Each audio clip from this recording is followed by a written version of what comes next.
everyone must understand this very simple principle. Until we have medications that are capable of treating COVID-19, the only tool that we have to slow its spread is by everybody adopting these practices of wearing masks and maintaining best practices. Along the lines of best practices, I do want to emphasize one very important point. We constantly look for different types of settings and locations that can lead to the spread of COVID-19. Whether it be in Dallas area or the Houston area or the Rio Grande Valley area, one type of gathering keeps surfacing as a spreading event for COVID-19, and that is family gatherings or friends gathering together. There may be this sense that if you're gathering with family, you really are not going to be transmitting COVID-19, and that has been disproven right here in Dallas County. It's been disproven across the entire state of Texas.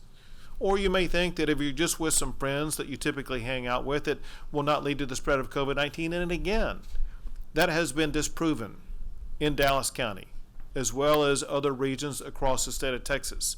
The fact of the matter is, again, until we do have treatments that are able to treat COVID-19, anybody, anywhere, has the ability to both spread and to contract COVID-19 and can lead to an overrunning of hospitals, as well as lead to the deaths that have been on a dramatic increase in the state of Texas.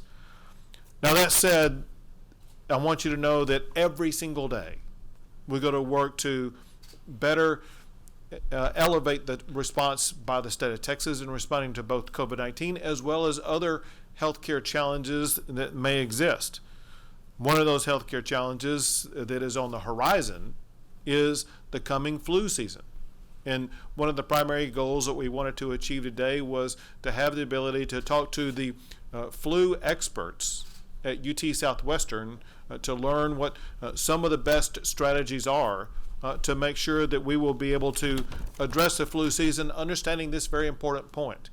And that is, with a flu season that could be prolific, if that leads to greater hospitalizations, coupled with the hospitalizations that we're seeing for COVID-19, you can easily see how hospitals in this region as well as across Texas will be completely overrun with an inability for the hospitals to take care of the medical needs of everybody in the entire region.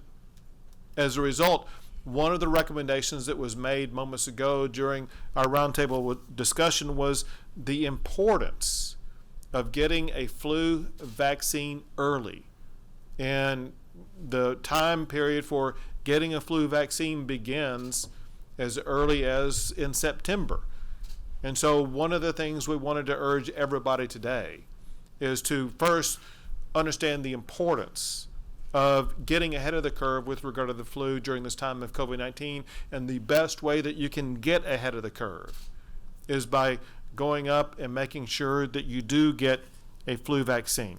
Our greatest concern when school begins is not a spread of COVID-19 because of students going into schools, which we know will be a very structured situation with the schools providing the best safe practices.